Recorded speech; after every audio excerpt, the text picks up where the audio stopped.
no hablo como juez, es decir, soy juez, pero mis opiniones las hago en un ámbito más amplio, que después no necesariamente puedan ser entendidas como que uno está prejuzgando cuando uno emite opiniones en estos ámbitos académicos. Y que es mi opinión, lo cual es mi opinión y no es ni la opinión del fuero, ni la opinión de la Cámara a la que yo integro, sino simplemente mi opinión. Así que bueno, muchas gracias, espero que me vean bien. Ahí se apagó el micrófono, Roberto. Ahí está. ¿Me escuchan? Sí, hasta espero que me vean bien, se escuchó perfecto. ¿Me escuchan? Sí. No. Bueno, digo, se cortó internet en mi casa, así que estoy utilizando el celular. Es la primera vez que uso el Zoom por el celular, así que no lo domino tanto, pero bueno, recién aparecía una leyenda como que estaba pausado, por eso preguntaba si me escuchaba. Bueno, voy a hablar del tema, o me proponen hablar del tema de la relación de dependencia y estas nuevas formas de contratación. Y alguna vez cuando yo planteé hablar de este tema me decían, pero es un tema ya trillado, que se ha conversado tanto, que se ha hablado tanto, y sin embargo yo veo que en los pleitos permanentemente se discute la relación de dependencia, con lo cual algo de actualidad me imagino que debe seguir teniendo. Y sobre todo a partir de nuevas figuras, que las que voy a ingresar, pero un poco más avanzada la conversación, principalmente sobre el trabajo de plataformas. Pero me gustaría en esta primera parte, son 6 breves capítulos, ¿sí? En esta primera parte, bueno, recordar algunos conceptos de qué entendemos por una relación de dependencia. Y nosotros sabemos que esto supone, en primer lugar, la presencia de por lo menos 2 partes. Una parte que nosotros llamamos trabajador y que siempre es una persona física, a diferencia del empleador, que puede ser una persona física o una persona jurídica, y que esta persona física que llamamos trabajador realiza una actividad lícita que puede consistir en realizar una actividad o en prestar una obra o realizar una obra o prestar un servicio, y que esta actividad, esta obra o este servicio se realiza en favor de otra y bajo la dependencia de esta otra persona, en forma voluntaria, a cambio de una remuneración, y cualquiera sea el acto que le dé origen. Esto es un poco la definición que nos da la Ley de Contrato de Trabajo en los artículos 21, en los artículos 22 de la ley. Bueno, voy a prescindir de los trabajos con fines de caridad o con fines benévolos, aunque esto no significa que en algunos casos alguna de estas figuras pueda también generar alguna confusión sobre si estamos o si no estamos en una relación de dependencia.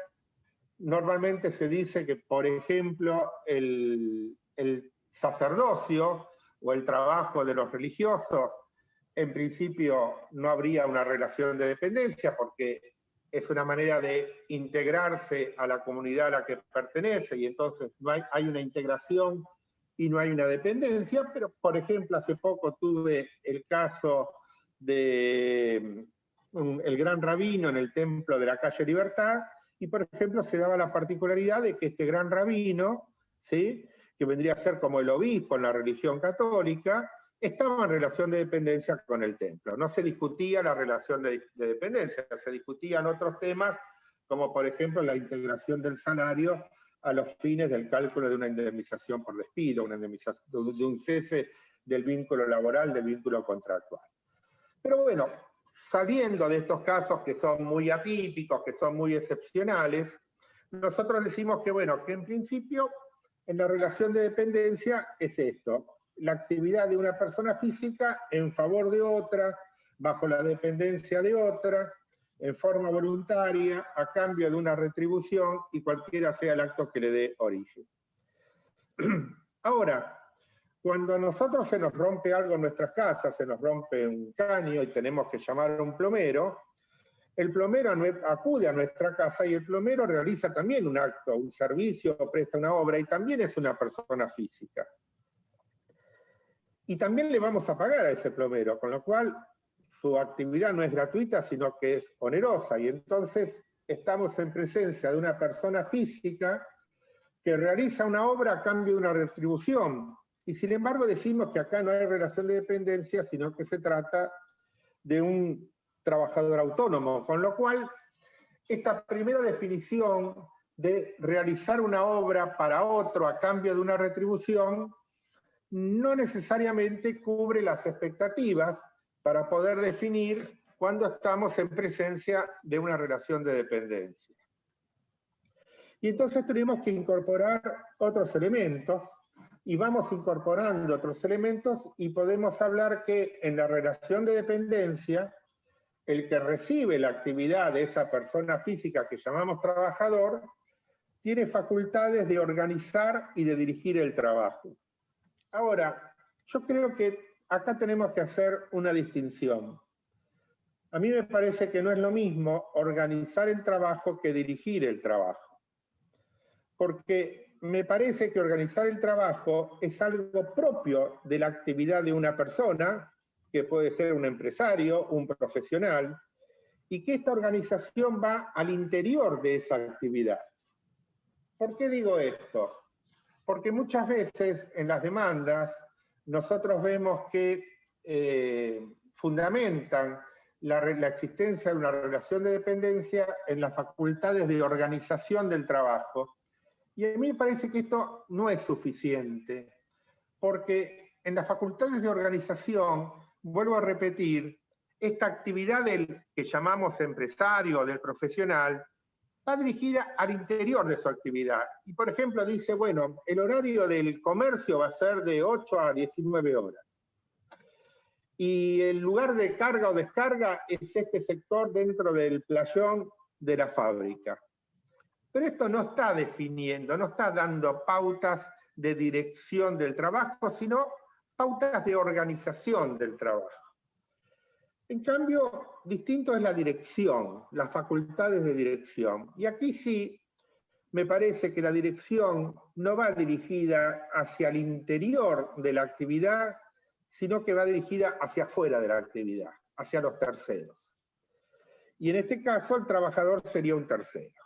Es decir, cuando el empleador o cuando el profesional dirige la actividad, está dirigiendo la actividad de otro. No está organizando su actividad, sino que está dirigiendo la actividad de otro. Y según sea esa actividad del otro, vamos a encontrar que esa facultad de dirección tiene más intensidad o menos intensidad. Yo me acuerdo cuando hace muchos años atrás era relator en la Sala Sexta, relator del doctor Fernández Madrid, y junto con Fernández Madrid estaba Capón Filas, y Capón Filas señalaba que hay trabajadores de mangas azules y hay trabajadores de puño y cuello blanco. Y que la ley de contrato de trabajo no distingue el trabajo de los que usan mameluco de los que usan saco y corbata. Esto es lo que decía Capón Filas, ¿no? Pero sin embargo el poder de dirección es distinto.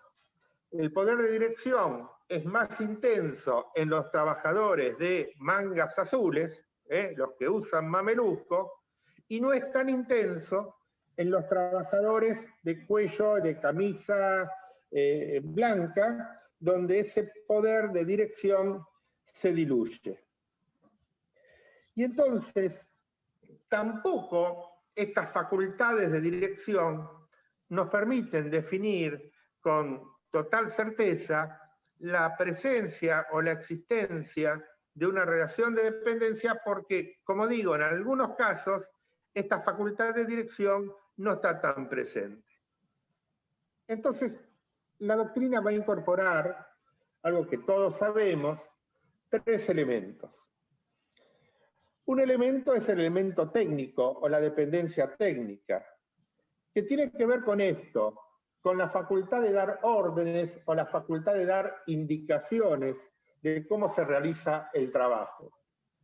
Pero este concepto o este elemento también digo que es relativo, porque en muchas actividades el que llamamos capitalista, empleador, empresario, ¿sí?, no puede otorgar facultades de dirección porque directamente carece de esas facultades porque no conoce el oficio.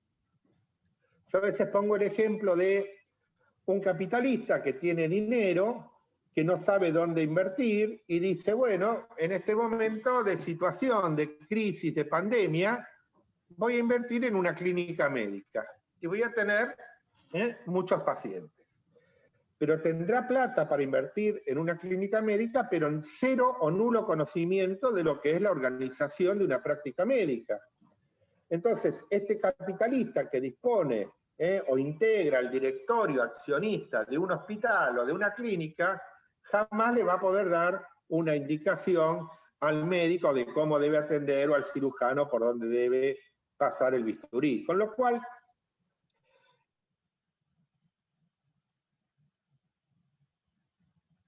A ver ahí qué pasó. A ver si... A ver. Ah, se congeló la imagen. Estábamos justamente en el bisturí. Vamos a esperar ahora que... Ahí volvió la imagen, Roberto, a ver.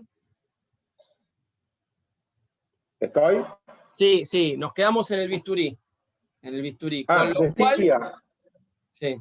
Decía que este capitalista que tiene dinero y que no sabe dónde invertir y lo invierte en una clínica médica, ¿sí?, bueno, no va a poder decirle al médico o al cirujano por dónde debe cortar, dónde debe hacer una incisión, por dónde debe pasar el bisturí. Correcto. Por lo cual, esto de la dependencia técnica también es una idea, un concepto relativo, y yo decía que, por supuesto, la suma de todos estos elementos nos van acercando al concepto de dependencia. Luego la doctrina incorpora otro elemento que es la dependencia económica, y bueno, y esto también nos presenta algunas situaciones de duda porque ya hemos visto que el plomero, que es un trabajador autónomo, trabaja a cambio de una retribución. Entonces, esto de trabajar a cambio de un ingreso, de un sueldo, de una retribución, tampoco nos ayuda para poder definir concretamente o con claridad cuando estamos en una relación de dependencia. En cambio, lo que sí me parece que nos aproxima al concepto o a la idea del trabajador dependiente es la dependencia jurídica, que tiene que ver con los poderes de dirección y los poderes jerárquicos del empleador. Vuelvo con esto, los poderes de dirección y poderes jerárquicos. Es decir, la facultad que tiene una persona, en este caso el empleador, de exigir a la otra, que es el trabajador, el cumplimiento de una determinada prestación. Y esa persona trabajadora está obligada a cumplir con esa prestación y si no lo hace, puede ser pasible de consecuencias jurídicas como puede ser una suspensión o puede ser el propio despido. Y entonces esto sí ya nos va introduciendo a la idea de relación de dependencia. Y me parece a mí que el otro elemento decisivo para poder entender cuándo estamos en una relación de dependencia es cuando esa persona que llamamos trabajador se incorpora a la actividad del otro, el empleador, de manera más o menos permanente. Y esto nos distingue del plomero autónomo, porque el plomero autónomo cuando viene a la casa no se incorpora a la actividad del dueño de la casa. ¿Sí? Si es el estudio del doctor Altieri, no se convierte en abogado. Entonces, no hay una incorporación que sí, en cambio, se produce en el ámbito de la relación de dependencia. En el ámbito de la relación de dependencia hay una incorporación a la actividad del otro, y esta incorporación podrá ser más o menos permanente. Normalmente lo típico es que esta relación sea permanente, pero bueno, la propia ley de contrato de trabajo acepta algunas prestaciones con una duración a término o prestaciones eventuales. Y en este caso, cuando la relación o esta prestación es eventual, la pregunta que nos tenemos que hacer es si se incorpora de manera permanente o de manera eventual para cumplir o para no cumplir los fines de esa empresa a la cual o de esa organización a la cual se está incorporando. Entonces, si yo soy un empresario, ¿sí?, y contrato a un arquitecto para que me proyecte una obra para ampliar la fábrica, me parece que acá no hay ni por parte del arquitecto ni incorporación a la actividad mía, ni tampoco la actividad que va a prestar se confunde, se asemeja a la actividad que presta la empresa. En cambio, el trabajador eventual es un trabajador que no se incorpora de manera permanente, pero mientras lo hace o en el tiempo que lo hace para satisfacer fines o necesidades propias de la empresa. Con lo cual, en este primer capítulo, podríamos decir que, a modo de síntesis, que podemos entender que hay una relación de dependencia en el campo laboral cuando se trata de la actividad personal de una persona física al servicio del otro para incorporarse a una actividad que le es ajena, siendo el otro el que la dirige, para el cumplimiento de los fines propios de esa actividad, siendo el otro el que asume el riesgo, siendo el otro el que se queda con los frutos de esa actividad y a cambio de una retribución. Y con esto creo que podemos definir la relación de dependencia. Por supuesto que luego nos vamos a encontrar con numerosas situaciones dudosas que van a depender del hecho y de la prueba para poder determinar si esto se da o no se da. Me acuerdo el caso de un abogado que para los que estamos más centrados en años era muy conocido, que era el doctor Sichelo, era un abogado que ejercía el derecho laboral y que fue presidente del Colegio de Abogados de la Capital Federal. El único laboralista, me dijeron. ¿Cómo? El único laboralista que llegó a presidente del colegio. El único, por ahora, el único laboralista que llegó a presidente del colegio. Y el doctor Sichelo, nosotros tuvimos un caso donde él era abogado de un sindicato y le reclamó al sindicato, que tenía un asesoramiento, como pueden tener cualquiera de los abogados del fuero, e invocó la existencia de una relación de dependencia laboral y, bueno, el juicio concluyó reconociendo la existencia de una relación de dependencia laboral porque no se había contratado a un estudio jurídico, sino a un abogado, y este abogado recibía las órdenes de la empresa y no se quedaba y era la empresa la que se quedaba con el producto a cambio de una retribución. Es decir, estaba desdibujado la figura del carácter autónomo que puede tener un abogado cuando presta un asesoramiento a una empresa. Pero bueno, será cuestiones de hecho y de prueba. Pero en principio, en este primer capítulo podemos definir la relación de dependencia como esto: el trabajo al servicio del otro para el cumplimiento de los fines del otro, bajo la dirección del otro, siendo el otro el que se queda con los frutos, siendo el otro el que asume el riesgo y a cambio de una retribución. Y esto fue más o menos pacífico así durante toda la existencia desde los orígenes del derecho al trabajo. Pero llegan los años 70 y acá entramos en el segundo capítulo, la crisis del concepto de la idea de relación de dependencia. ¿Por qué? ¿Qué se va a plantear en la crisis? En la crisis se plantea originariamente con lo que se llamó la crisis del petróleo. Es decir, Estados Unidos llegaba a los países árabes con un corredor propio que le permitía acceder a los pozos petroleros. Con las sucesivas guerras que se desarrollan en los países árabes, ese corredor propio que tenía Estados Unidos se va a ver interrumpido. Tenía que dar vueltas para tenía que tomar como una suerte de atajos o de bypass para poder llegar a los pozos de petróleo, y esto encareció el valor del crudo. Y entonces, al encarecer el valor del crudo, las empresas pierden mayor productividad, mayor competitividad. Y entonces, la manera que se pensó en los años 70, con el comienzo de las políticas neoliberales, fue cómo mantener, frente a los aumentos de los costos, cómo mantener las ganancias, cómo mantener la productividad.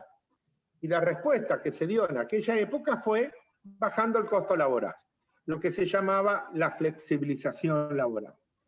Y en esta flexibilización laboral, para fundamentarla, para justificarla, se acudió a figuras como el desempleo, el aumento del desempleo, las innovaciones tecnológicas, la globalización, la competitividad en un mundo globalizado, y especialmente lo que un autor español que se llama Salafranco decía, el chantaje histórico de la crisis. ¿Qué significa esto del chantaje histórico de la crisis? Muy simple. Si vos querés trabajar, tenés que resignar de derechos. Si no, vas a perder el empleo. Este era el chantaje histórico de la crisis, que muchas veces el día de hoy lo seguimos escuchando, y especialmente a partir de esta nueva crisis generada por el COVID-19. Bueno, si querés quedarte en la fábrica, tenés que aceptar una rebaja salarial y vamos a llegar a un acuerdo de rebaja salarial. Esto lo vemos en los tribunales todos los días, donde se plantean, donde se cuestionan esta figura de, por ejemplo, el artículo 223 bis de la Ley de Contrato de Trabajo, que para algunos, sobre todo para el sector empresario, autorizaría la reducción de los salarios. Goldin habla de precariedad que genera mayor vulnerabilidad, y otro autor, como Supiot dice que hay tres momentos en la historia del derecho del trabajo, y en un primer momento la pregunta era ¿por qué un derecho del trabajo? Y la respuesta era para defender a los trabajadores. Pero luego, en un segundo momento, ya en la crisis de los años 70, cuando la pregunta se formula ¿por qué un derecho del trabajo?, la respuesta es para defender los derechos de los trabajadores y del sector empresario, con lo cual aparece esta idea ambivalente del derecho del trabajo. Y finalmente, dice Supiot, en los 80, en los 90, con las políticas neoliberales, se reformula la pregunta. Ya no es ¿por qué un derecho del trabajo?, sino ¿para qué queremos un derecho del trabajo? Es decir, directamente tenemos que eliminar el derecho del trabajo. ¿Y esto qué va a generar? Esto va a generar un desmantelamiento del Estado, va a promover lo que llamamos la autonomía de la voluntad de las partes. Nosotros decimos que esto era propio de fines del siglo XIX, comienzo del siglo XX, y que está mal hablar de la autonomía de la voluntad de las partes, porque nosotros sabemos que en función de la situación de hiposuficiencia en la que se encuentran los trabajadores, no hay autonomía de la voluntad de las partes, sino imposición unilateral de las condiciones de trabajo por parte de una de las partes. Pero bueno, aparecen las empresas transnacionales, que es el nuevo sujeto, y estas empresas transnacionales lo que se van a plantear es cómo yo puedo obtener mayor rentabilidad si el costo de producción en mi país es muy alto que me la impide. Entonces, si en mi país, dice la empresa transnacional, el costo es muy alto, yo tengo que ir a buscar países donde los costos sean inferiores. Y el forum shopping de empresarial. El forum shopping, y esto que nosotros en los 80 hablábamos, el trabajo golondrina. ¿Golondrina por qué? Porque las golondrinas van buscando un verano, ¿sí? Y este verano es ¿a qué país voy a ir donde en vez de producir con un costo de 100, voy a producir con un costo de 1? ¿Sí? El ejemplo más típico que se nos ocurre es vamos a China. Pero lo que ocurre es que los países empiezan una suerte de dumping social porque empiezan a disputarse entre ellos cómo vamos a rebajar el costo laboral para que no quedara fuera de las inversiones de esa empresa transnacional. Entonces se produce en nuestros países, especialmente en América Latina, una suerte así de dumping social. Y esto lo que va a generar es una fuga del derecho del trabajo. ¿Por qué? Porque la empresa transnacional trasciende las fronteras en cuanto a su actividad, pero el derecho queda encasillado dentro de las fronteras. Entonces, cuando el derecho queda dentro de las fronteras, pero la actividad supera las fronteras, al salir de la frontera nacional se encuentra que no hay derecho, que no hay norma, y entonces puede imponer las condiciones laborales. Y esto es lo que ocurrió en nuestro país a partir de los años 80, de los años 90, con lo que se llamó la reforma laboral. Fíjense ustedes si acuden a la ley 24465, la 24467 de pymes, que ahí lo que se planteaba era cómo generar empleo, y entonces se van a promover 4 tipos de empleo. Y estos 4 tipos de empleo, 2 estaban vinculados a lanzamiento de una nueva actividad o a cómo absorber a aquellos trabajadores que habían sido separados por los procesos de descentralización productiva, y las otras 2 modalidades promovidas eran para los jóvenes menores de 24 años. ¿Qué pasaba? Pasaba que en aquellos años, en los años 80, uno compraba el Clarín, ¿por qué? Porque era donde estaban los clasificados de empleo. En aquella época, para conseguir un empleo, había que ir a los clasificados de Clarín. En el 99 yo llegué a buscar trabajo con el diario, o sea que hasta el 99 había clasificado. Y bueno, porque estamos ya en el año 96, por ahí, ¿no? Y entonces, ahora, esos clasificados decía, el 99% de los empleos que se buscaban eran para menores de 24 años. ¿Por qué para menores de 24 años?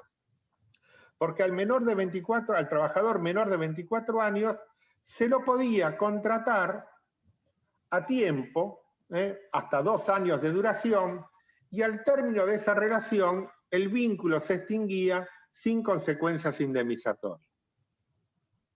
Luego se sanciona, una nueva ley amplía los trabajos promovidos, los empleos promovidos, y va a colocar en esa situación de trabajos o empleos con duración determinada, con reducción indemnizatoria, a los varones mayores de 40 años y a las mujeres.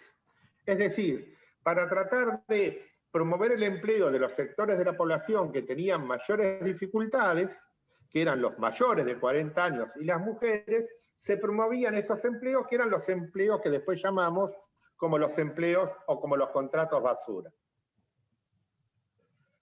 Ahora bien, tenemos entonces que en estos años, en los 80, en los 90, ¿a quién se podía contratar sin indemnización? A los menores de 24 años, a los mayores de 40 y a las mujeres.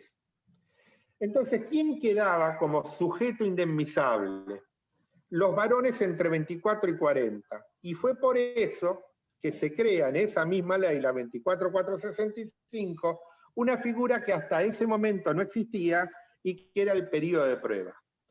Con lo cual, durante el periodo de prueba, que podía ser de 3 meses o hasta 6 meses, cualquier trabajador en la Argentina podía ser contratado y extinguido el vínculo sin consecuencias indemnizatorias. Esta fue la realidad de la flexibilización laboral en la Argentina a través de la 24465. Luego ampliada la ley 24467, que es la ley de pymes, y la ley de pymes se caracterizaba porque por pequeña de empresa entendía aquella que tenía menos de 40 trabajadores, lo cual era razonable, pero después dejaba una válvula abierta. ¿Por qué? Porque decía que también se podía hacer pyme si tenía más de 40 trabajadores, pero tenía una facturación anual inferior a un determinado monto que hoy no recuerdo. Hoy es altísimo, ¿eh? Hoy es como 500 millones de pesos, un número así, que casi todos son pymes, digamos. Por eso, todos son pymes. Sí. Pero además dejaba una tercera puerta que decía, puede ser pyme aquel que no es pyme, pero por el lapso de 2 años. Con lo cual, ¿sí?, todos podían ser contratados bajo el régimen de pymes. ¿Y qué autorizaba esto? Esto autorizaba, por ejemplo, el pago desdoblado del sueldo anual complementario, la flexibilización en la fecha de otorgamiento de las vacaciones, la disponibilidad colectiva y muy importante. ¿Y por qué digo muy importante? Porque cada tanto se retoma esta idea, la posibilidad de crear un fondo de cese laboral, algo similar a la industria de la construcción, pero ampliado a la totalidad de los trabajadores. Si ustedes recuerdan, en el gobierno anterior hubo algún proyecto donde buscaba esto de el fondo de cese laboral. Y esto no prosperó porque por aquel entonces un joven sindicalista llamado Moyano organizó una huelga general y paró esta reforma, que si no lo hubiese parado en aquel contexto, cuando se creó el movimiento de trabajadores argentinos, que era un desprendimiento de lo que era la CGT, hubiese prosperado, pero bueno, se paró y no prosperó esta idea, no obstante la cual permanentemente hay intentos para retomar lo del tema del cese laboral.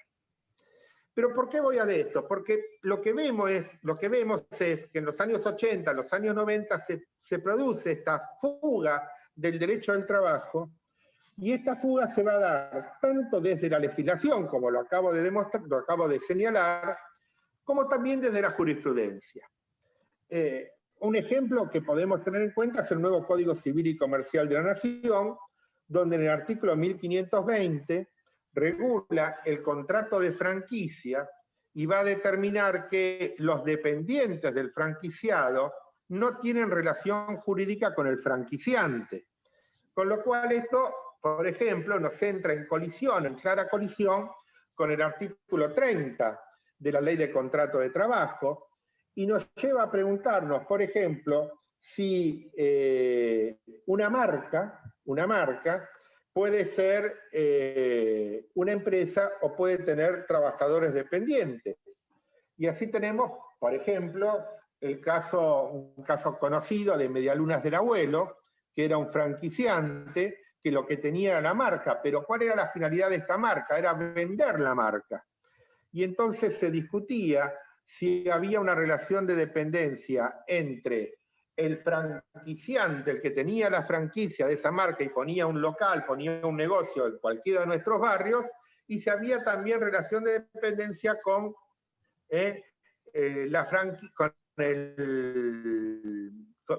franquiciado, y si también había relación con el franquiciante Medialunas del Abuelo, y se llegó a la conclusión de que una marca puede ser considerada también empresa o puede ser considerada empresario y empleador. Y aquí entonces vamos viendo cómo se desdibuja la noción típica que nosotros podemos tener del concepto del empleador.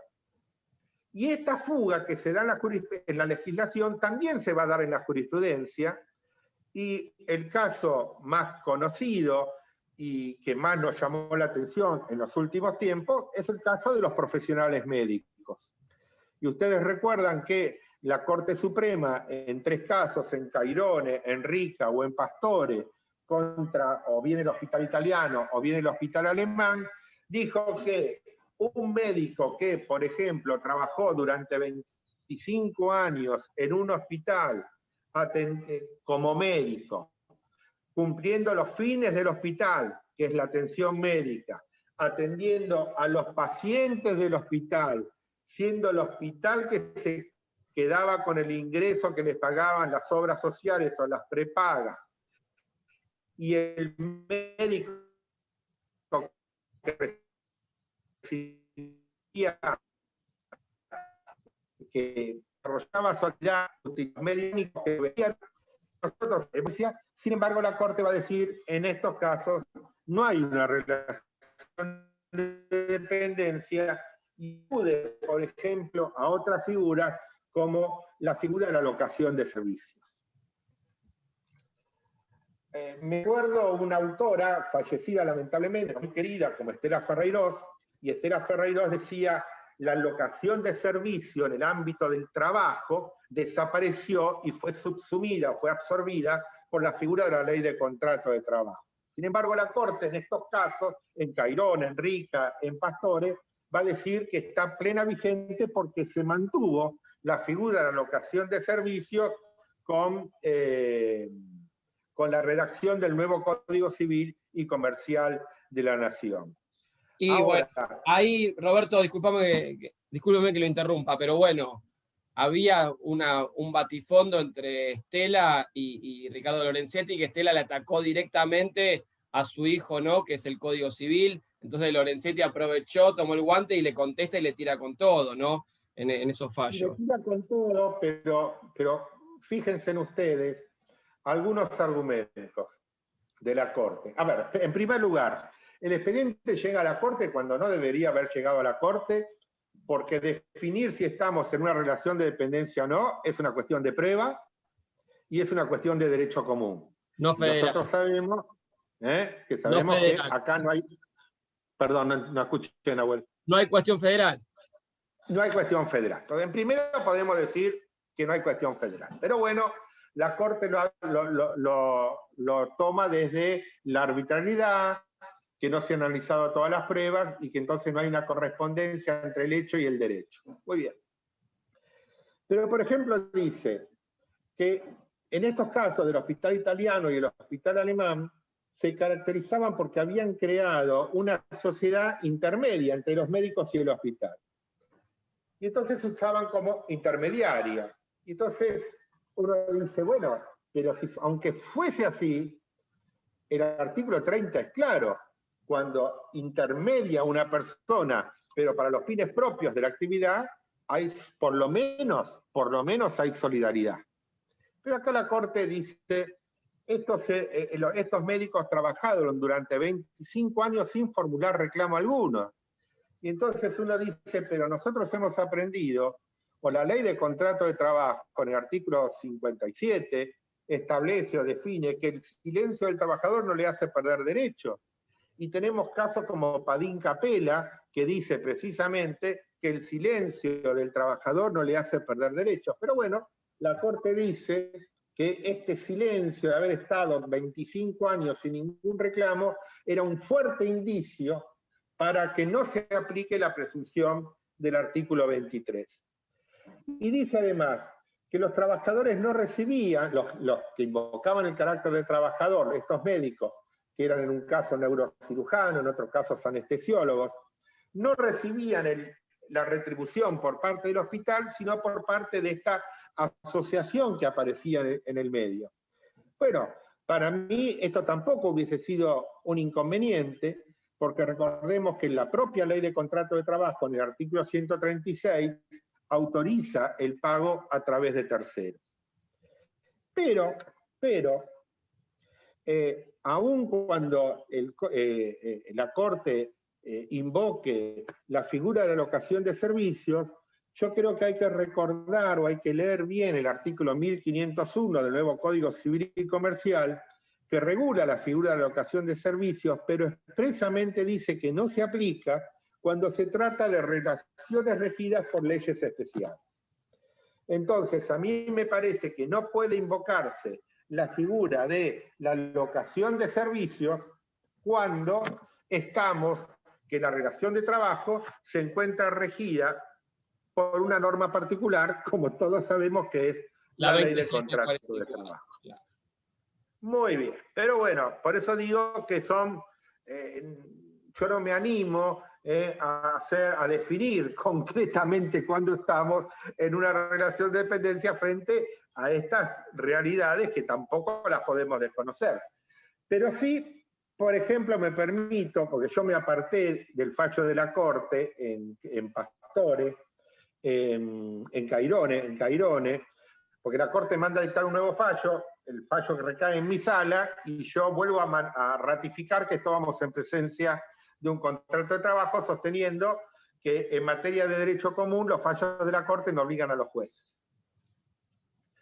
Y entonces invoco una resolución que me parece que es muy útil para poder definir este instituto, que es una resolución del ANSES, la número 443 del año 1992, que fue dictada para evitar que se disfracen relaciones laborales y señala como pautas configurativas de la existencia de una relación laboral, y ahora la voy a leer porque si no, no me las acuerdo.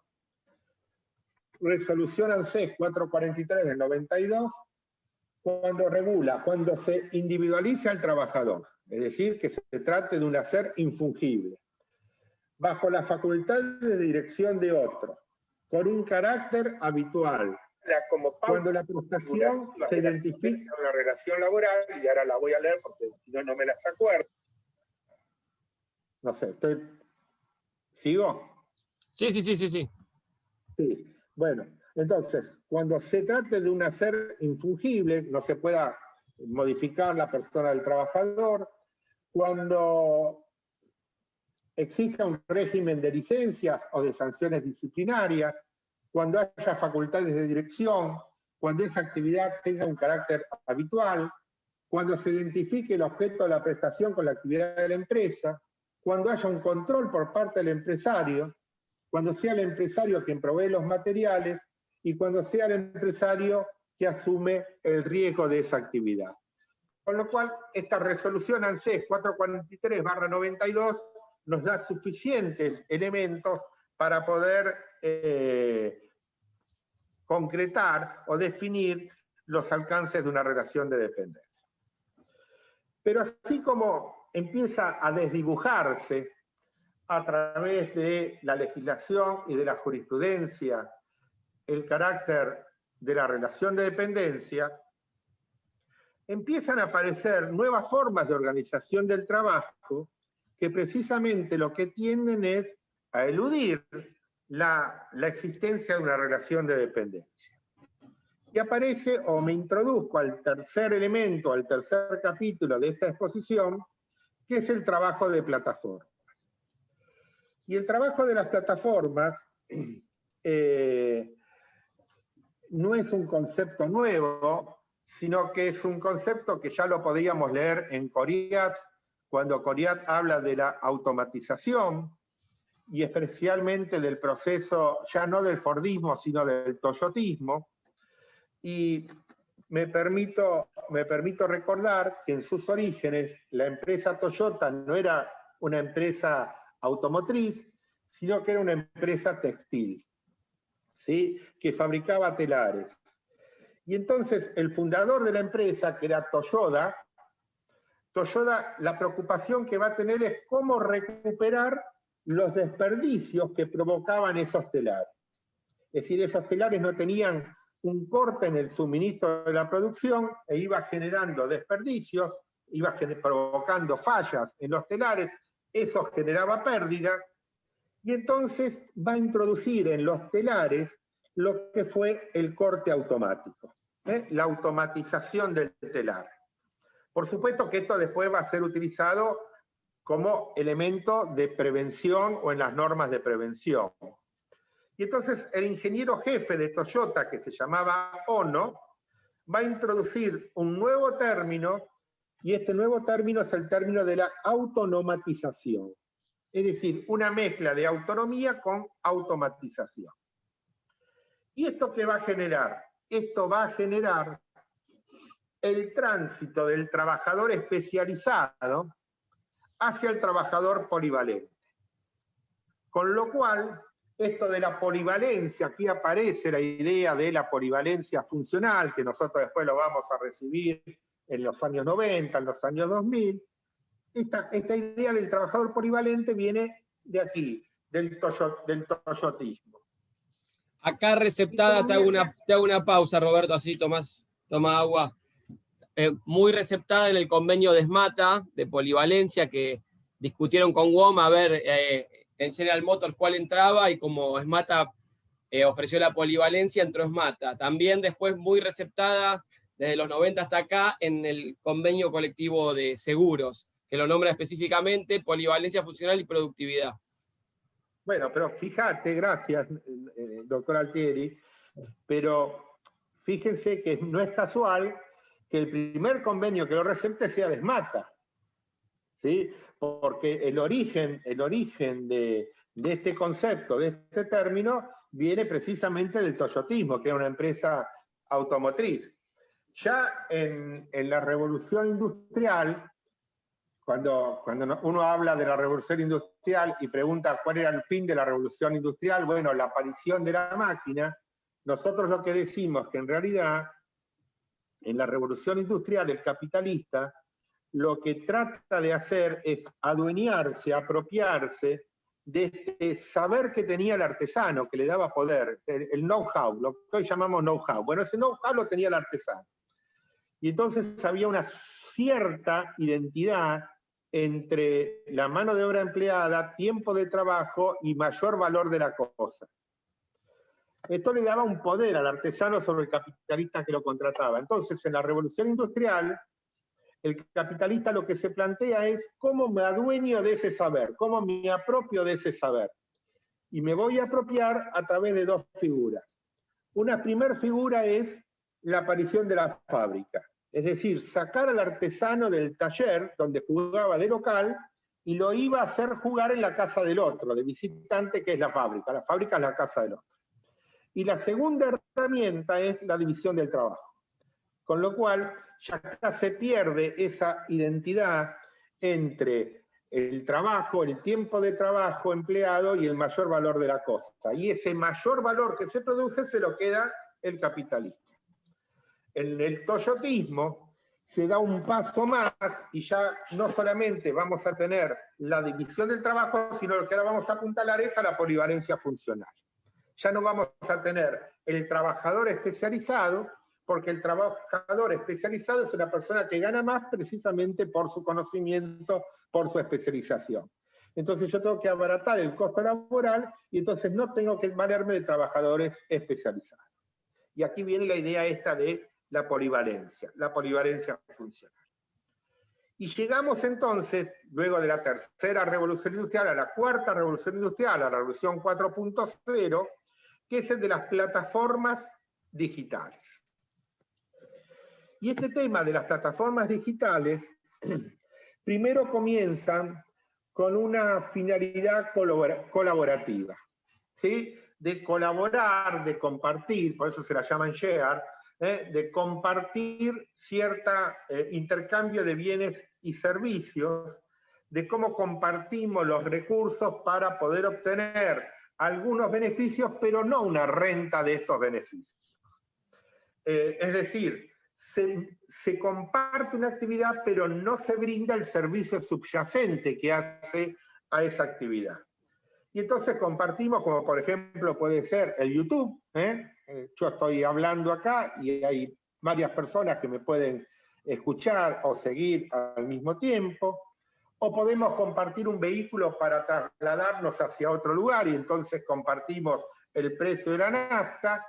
O inventamos estos de dormir en las noches en los barrios, neighbor shipping, en el cual hacemos un intercambio, algo que ocurre mucho con algunos de nuestros hijos, ¿sí? Bueno, uno de los jóvenes va a vivir al exterior, a la casa de otro, y a cambio le ofrece su casa cuando vuelva a nuestro país, ¿sí? Compartimos habitaciones sin tener que pagar un costo. Pero acá no hay una actividad en principio lucrativa, en esta actividad colaborativa de compartir, y no se brinda esa actividad subyacente. Pero el problema se presenta, y acá es la cuarta parte de la exposición, cuando hay una relación entre un consumidor, ¿sí?, que demanda un servicio y un profesional que ofrece ese servicio. Y entonces acá ya no estamos en la economía colaborativa, sino que estamos en lo que se llama la work demand, es decir, el trabajo bajo demanda, la economía bajo demanda. Y acá, este profesional que ofrece este servicio lo hace, en cambio, con un ánimo de lucro, y entonces se produce una relación con el consumidor que es una relación comercial. El problema que se presenta es qué ocurre con ese intermediario que acerca el producto entre el profesional y el consumidor, que lo podemos llamar hoy emprendedor, los nuevos emprendedores. ¿Por qué? Porque vamos diluyendo la idea del trabajador, como vamos diluyendo también la idea de empresa. Es decir, la empresa se volatiza, pierde dimensiones tanto físicas como humanas.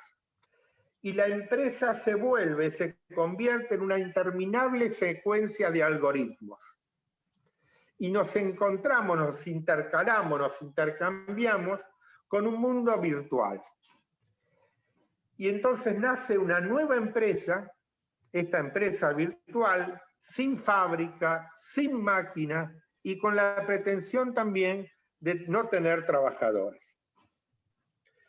Pero como vemos, o como vamos a poder ver, ya no son meras intermediarias que compartimos una actividad para beneficiarnos entre todos, sino que va a intervenir en las condiciones de uso de esa actividad, obteniendo beneficios económicos. Es decir, por un lado son intermediarios del servicio, pero por el otro prestan el servicio subyacente. Y entramos entonces a la idea de la economía digital. Y esta economía digital se caracteriza por algunos elementos, yo me los anoté acá, los voy a leer, que son la desmaterialización del ofertante, el contacto tecnológico entre el oferente y el demandante, la delegación de decisiones a programas informáticos, la descentralización y desterritorialización de la economía en red, con una mayor productividad y mayor competitividad a partir de un menor costo laboral. Y con un control de los trabajadores o de esas personas que intermedian entre el oferente y quien lo presta, a través de las redes sociales y a través de los consumidores. Y esto va a generar algunas consecuencias que también las anoté. Sustitución de la mano de obra, fragmentación del colectivo de los trabajadores, nueva forma de organización del trabajo, precarización de las condiciones de trabajo y principalmente la eliminación del concepto o de la idea de empresa y de trabajador. La separación o la eliminación de un derecho laboral por un soft law, siendo la propia empresa la que fija condiciones de trabajo, convirtiéndose en una suerte de legislador, y con este control de los trabajadores a través de la red y a través de terceros que son los consumidores. Luego les voy a enviar, si te parece, un trabajo donde hay citas de jurisprudencia, principalmente europea, donde podemos ver cómo en los distintos países de Europa se va, en algunos casos, reconociendo esta figura con carácter laboral, y en algunos otros países se dice esto es un trade, es un trabajador económicamente dependiente, donde no está regido por una relación de dependencia laboral, y en algunos casos directamente se dice que se trata de un trabajador autónomo. Ahora bien, esto es un concepto que va evolucionando, que se va creando, pero la tendencia en el mundo es reconocer que en este tipo de relación hay una relación de dependencia laboral. ¿Cuáles son los elementos que contribuyen a poder concluir que en este tipo de relación estamos en presencia de una relación de dependencia laboral? En primer lugar, es la empresa quien controla, administra y mantiene la plataforma, tanto entre oferentes como consumidores, sino que además es la propia empresa la que controla la actividad mediante la aplicación de esas plataformas y controla a través de la plataforma la prestación de trabajo que hacen esas personas que se llaman emprendedores. Estos emprendedores o repartidores, los Rappi trabajadores, cobran a pedido, es decir, a medida que los demandan, con independencia del pago que haga el cliente a el oferente. Normalmente no hay exclusividad, podemos encontrarlos en una pizzería, en un restaurante, en una farmacia o en una casa de repuestos. La información sobre todo el servicio que se presta queda al dominio del empresario. El trabajador no aporta conocimiento, sino solamente mano de obra. El trabajador no lo hace por su cuenta ni tiene una organización empresaria aunque pueda ser el dueño de una bicicleta o de una moto o de una caja donde lleva los alimentos. Y principalmente este repartidor trabajador se incorpora a la actividad ajena y lo hace desde el momento que activa y loguea su aplicación en su celular. Pero es la empresa la que lleva el control de la actividad de este trabajador repartidor y define la hora de inicio, la hora de finalización, el tiempo de entrega a través de un geolocalizador y fija la retribución que le va a abonar a este repartidor, que puede ser en efectivo o a través de una cuenta bancaria o el depósito en una tarjeta de débito. Y principalmente lo controla acudiendo a encuestas dirigidas a los consumidores, de cómo fue entregado este servicio, cómo fue cumplido, si se respetaron los tiempos, cómo fue la atención del repartidor.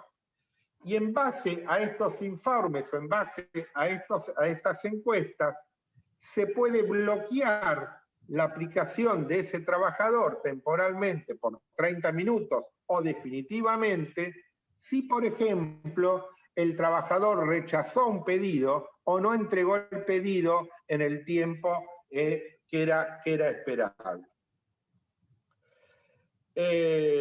Se caracteriza además que se pueden establecer algunos premios, por ejemplo, si la entrega se hace en un día de lluvia, y ganan más los que circulan con una moto que con una bicicleta, porque esto les permite no solamente reducir los tiempos de entrega, sino que al entregar más productos se colocan en una mejor posición de ranking y entonces al estar mejores rankeados son los primeros en ser llamados para la entrega del pedido.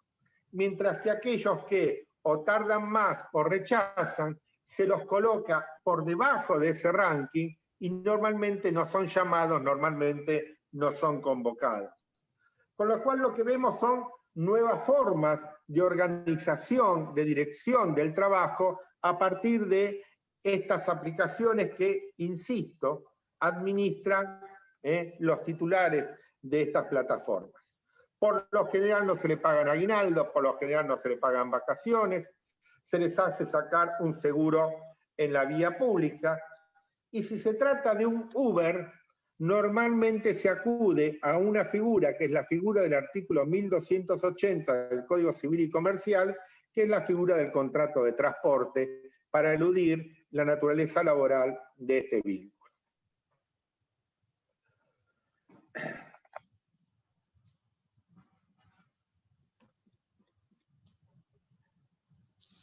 No es la primera vez que nos vamos a encontrar con situaciones dudosas para poder definir cuándo estamos frente a la existencia de una relación de dependencia laboral. A mí me parece, y esto como quinta parte o quinto capítulo, que un instrumento que nos puede dar una respuesta para poder definir si estamos o no estamos frente a la presencia de una relación de dependencia laboral es la recomendación 198 de la OIT sobre relación del trabajo.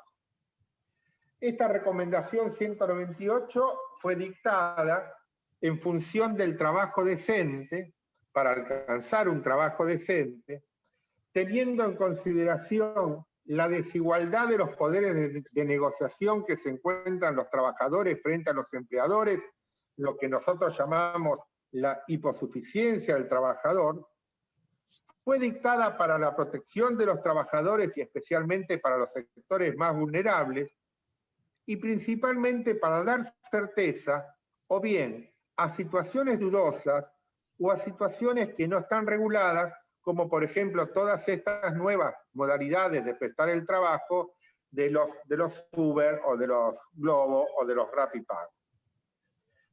Y en resumen, esto se lo voy a leer.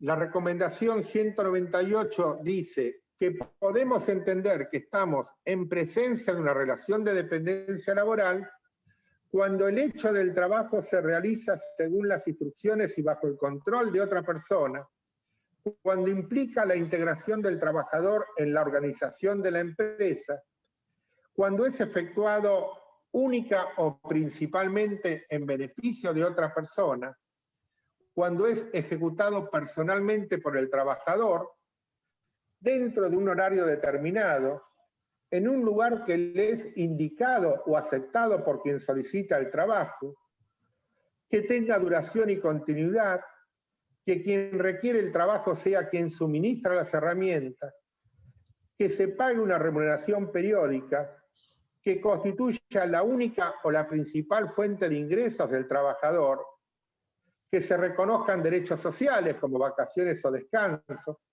que no haya riesgos para el trabajador, que quien requiere el trabajo pague los viajes que ha de emprender el trabajador, los viáticos, que se incluyan pagos sociales como alimentación, vivienda o transporte, etcétera, etcétera. Es decir, pautas de la recomendación 198 que podemos ser útiles y tenemos que aclarar que son enunciativas. Para terminar como sexto capítulo,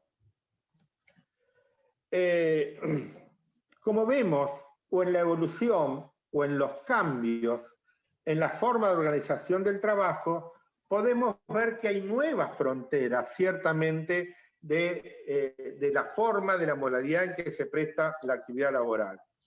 Hay un nuevo estatus, pero no obstante, este nuevo estatus y esta nueva denominación que se pretenda dar, esa persona que presta el trabajo, ese repartidor, ese emprendedor, sigue siendo alguien que se sujeta o que se incorpora a la actividad del otro y bajo la dirección del otro, lo cual nos permite aplicar, aún en estas situaciones, la presunción a favor de la existencia de la relación de trabajo del artículo 23 y sostener, no obstante lo que dijo la Corte en esos casos que cité, porque lo dice la ley, que el silencio no hace perder derechos ni renuncia a derechos, y especialmente que hay un antagonismo histórico. ¿Me escuchan? Sí, perfecto, sí. Bueno, yo perdí la imagen.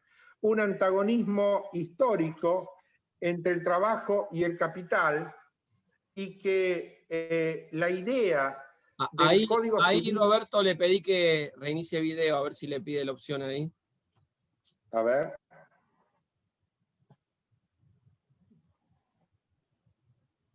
¿Ustedes me escuchan? Sí, sí, escuchar perfecto. Entonces yo mandé desde acá el pedido para iniciar video. Yo sigo hablando, no importa. Bueno. Ya termino. Bueno. La idea de esto, de que la Corte habla de la locación de servicios, nosotros tenemos que recordar que precisamente el derecho al trabajo vino a independizarse del derecho civil. ¿Por qué? Porque el derecho civil parte y piensa la relación desde la igualdad, desde la libertad, y que en cambio, en nuestra materia, nosotros tenemos que pensar la relación desde la dependencia, desde la subordinación, y por lo tanto es necesario la presencia de normas tuitivas o de normas de compensación que traten de equilibrar esa desigual y naturalmente desigual vínculo que existe históricamente, ese antagonismo histórico que existe históricamente entre trabajadores y empresarios. Perfecto. Bueno, hasta acá llegué yo. Bueno, aplaudo yo. Ahí me voy a acordar. Usted dijo que fue relator de Fernández Madrid, entonces yo voy a citar a mi maestra, Estela Ferreiros, que a su vez citaba a Fernández Madrid, que hablaba del vínculo obligacional oblicuo, ¿no? Para definir la diferencia entre la relación del derecho civil y la relación laboral. Sí. Ahí tenemos un montón de público, voy a nombrar algunos que estuvieron atentos durante toda la transmisión. Bueno, Ignacio Hermida, el secretario del 24, que también es profesor de la Facultad de Sociales, Ariel Santillán de Unión Informática, Liliana Torelli, Cristóbal Feldman, Luján Basualdo, Tamara Besares, Ana Leona, Daniela Fabier, la doctora Yatzer de Mendoza también, igual que Santiago Di Llariana, Agustina Bergoncelli. Bueno, la verdad, muchísimo público, muy clara la exposición sobre todo. Analía Rañazá también, Vanessa Piñeiro. Qué lástima que, fíjese, Roberto, si puede poner el video para el saludo final nada más, pero la verdad la exposición fue tan clara que no ha habido preguntas prácticamente. Sí, una que quedó, acá también Laura Bertón, excelente, Fabiana Peirete, excelente, Romina Pozzolo, excelente, todos. La única pregunta que tiró una persona, pero me parece que tal vez la respuesta sea demasiado larga, es, yo tuve un caso, me acuerdo, los esquemas de venta piramidal, ¿no? Que venden ollas, por un lado, o productos nutricionales. Si en esos casos, preguntaba esta oyente, si hay relación de dependencia o no. Le traslado a usted la pregunta para que conteste lo que le parezca, Roberto. No, esos son los casos, bueno, que se han planteado que muchas veces son dudosos, de los proveedores, de los promotores, digo, que Sí. de determinados productos. Estoy viendo si, a ver, porque parece que volvió Internet.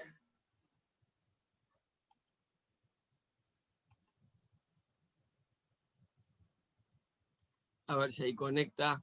Bueno, mientras tanto, Mari Sosa de Posadas Misiones manda saludos. ¿Quién más estaba acá saludando? Natalia Karina Gómez, Fede Agu. Javier Dugarte también, el secretario del Juzgado 38, lo veíamos por acá conectado. A ver, si me permiten el ingreso, me puedo conectar con... A ver si ahí viene. Entra con la computadora. A ver, ahí está entrando. Ahí conecta el audio. A ver si...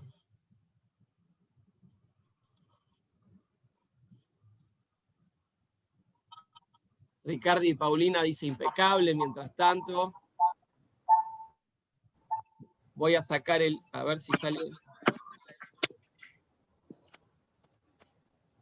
Se escucha el audio, Roberto, pero falta el video, ¿eh? O sea, ya entró.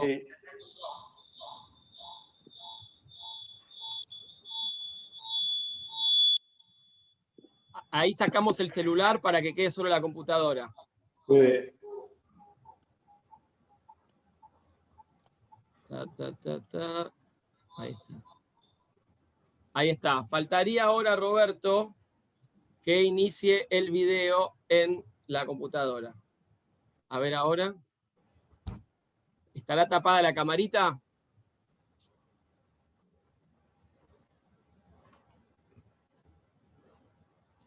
¿Quién más estaba acá mientras tanto? Santiago Di Llarián del Colegio de San Isidro. ¿Ustedes me escuchan? Sí, lo escuchamos. Pero no bueno, lo vemos.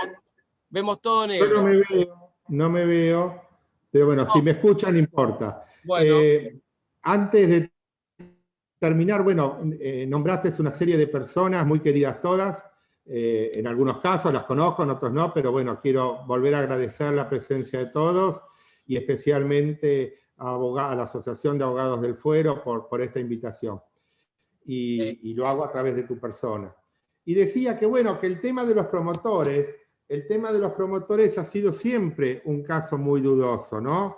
Porque se daban algunas notas, que era la ausencia de exclusividad. Normalmente, que hemos dicho que la nota de exclusividad no define la presencia de una relación de dependencia. En ningún momento la ley de contrato de trabajo impone que alguien tenga que estar en un vínculo exclusivo. Es cierto que se puede disponer de una mayor disponibilidad horaria, pero esto tampoco es definitorio a la hora de poder precisar si estamos o si no estamos en presencia de un contrato de trabajo. Lo que nosotros decimos es, ¿cuál es la actividad de la empresa? La actividad de la empresa es vender productos. ¿sí? ¿Y cómo lo hace? Si lo hace en un local, en una empresa, en una organización empresaria, en un establecimiento, no dudaríamos de que estamos en la presencia de un contrato de trabajo, ese trabajador vendedor adentro del local. ¿Y por qué vamos a dudar si ese vendedor está por afuera del local? Sin confundirlo con el viajante de comercio, que son otra cosa. Estamos hablando de el que promueve los productos, los promotores del producto. Pero bueno, esto es cierto, ha generado algunas dudas, algunas decisiones encontradas, no ha sido pacífica la solución, pero me parece que en esas notas que yo señalé de la recomendación 198 de la OIT puede ayudarnos a buscar respuestas a estos interrogantes. Perfecto, clarísima la exposición. La verdad que, bueno, obviamente es una clase, yo voy a mostrar, como siempre hice, la otra vez tuvimos una clase de historia con el profesor Hugo Leguizamón, y ahora tuvimos una clase de Derecho del Trabajo con el doctor Roberto Pomba, que también es profesor.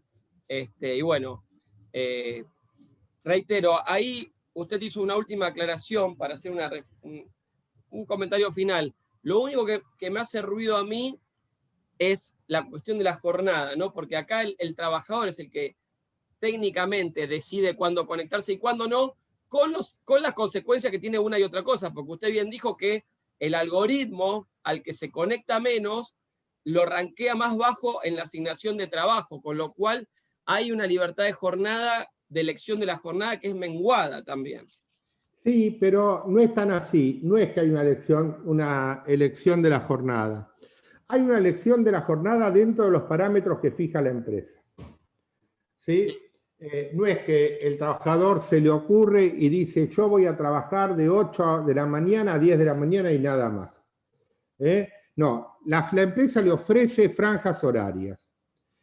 Y lo que ocurre es que aquel trabajador, aquel que invoca el carácter de trabajador, que se aparta de esa franja o la reduce, la empresa le aplica correctivos, lo bloquea, lo saca de la lista, lo saca del ranking, lo pone abajo de todo, y entonces la aplicación va convocando a los que están arriba en el ranking. Entonces, tampoco es cierto esto de la libertad horaria. Esto me hace acordar a una discusión que se dio en los años 80. En los años 80 se discutía el principio de irrenunciabilidad. El principio de irrenunciabilidad, nosotros sabemos que hay un mínimo que llamamos orden público laboral, que por debajo de ese mínimo no podemos negociar. Supongamos el salario mínimo vital alrededor de 19.000 pesos, no podríamos pagar por debajo del 19.000 pesos. Sí, ahora lo subieron a 21, claro, es bajísimo. Bueno, pero alrededor. Sí, pero sí, ¿qué pasa si un trabajador en vez de ganar el mínimo gana 30.000? Y entonces la empresa le baja el sueldo a 18.000.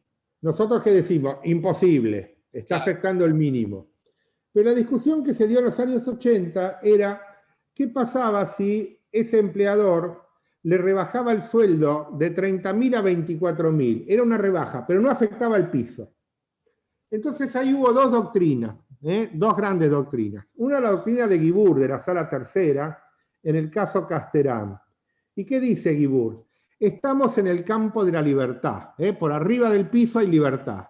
Y por lo tanto hay libertad para contratar.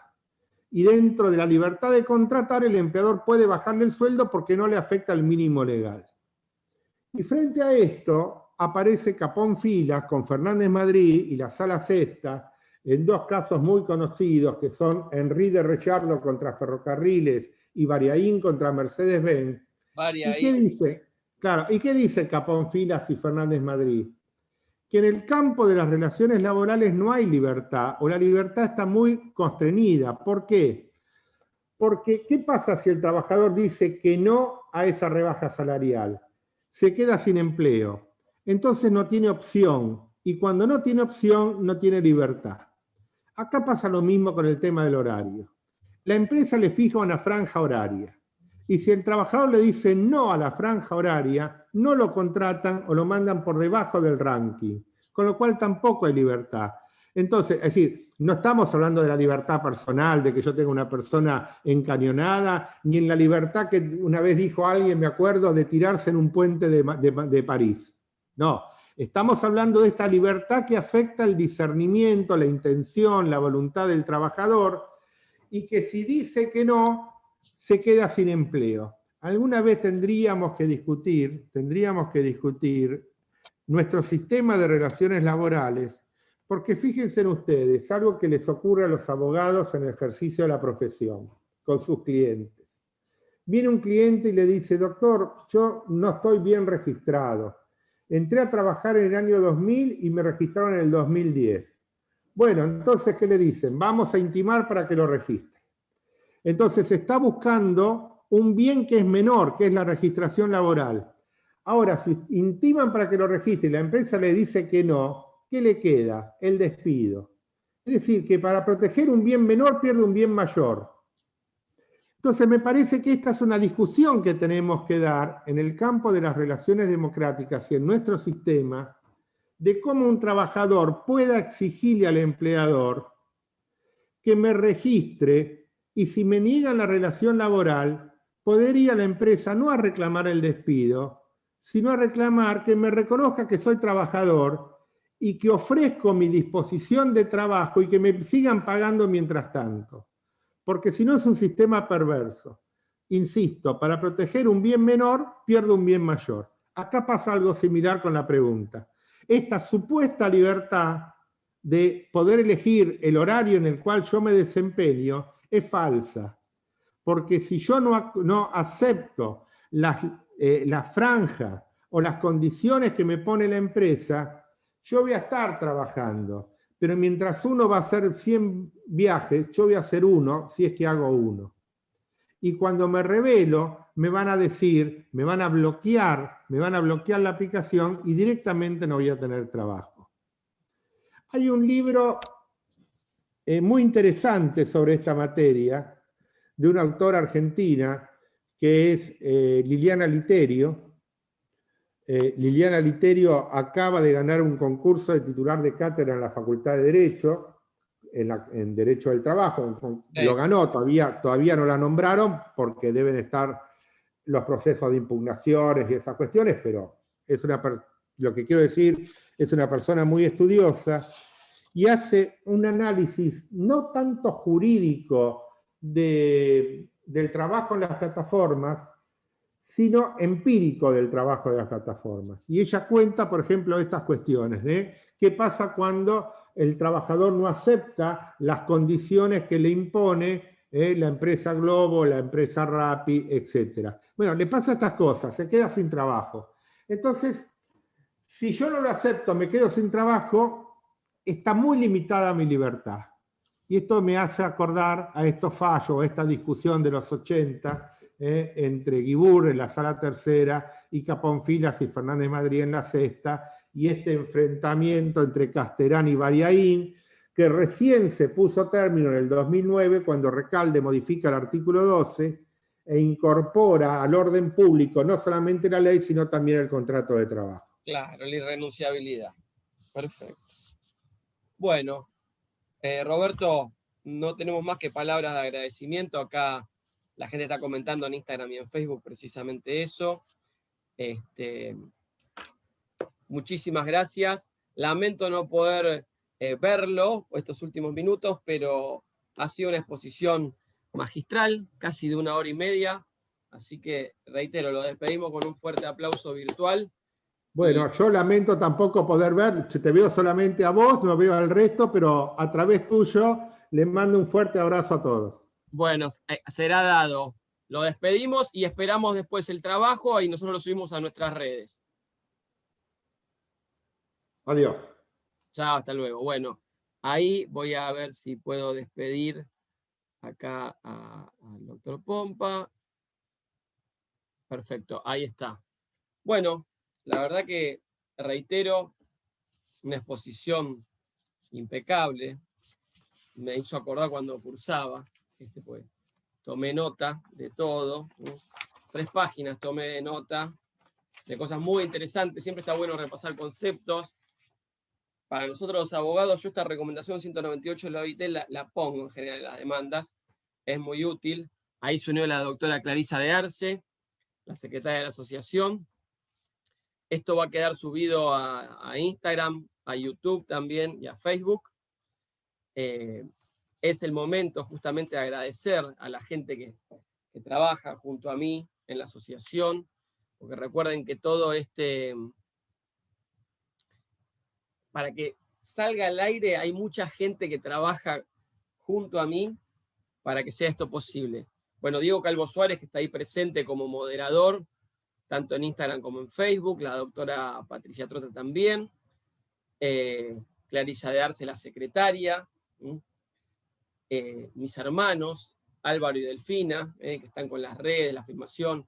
Hoy mi hermano no vino, pero generalmente está. Si hubiese venido mi hermano, me hubiese dicho, tenés poca luz. Ahí estoy con más luz, tendría que haber prendido esta luz.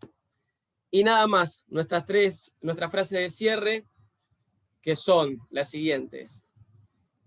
En tiempos de engaño universal, decir la verdad se convierte en un acto revolucionario. Podrán robarnos las ideas, pero nunca la creatividad. Y en definitiva está bien que nos copien porque acá estamos haciendo difusión de conocimiento. No nos molesta. No lo hacemos con ánimo de lucro, lo hacemos con ánimo colaborativo y de reciprocidad. Recuerden, como dijo el Papa, que nadie se salva solo, precisamente por eso hablamos de solidaridad. Y por último, que Dios nos bendiga a todos. Los y las quiero mucho. Beso y abrazo a la distancia.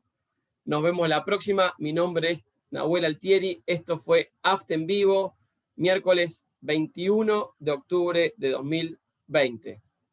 Chau Clarisa, chau Lili. Nos vemos la próxima. Chau.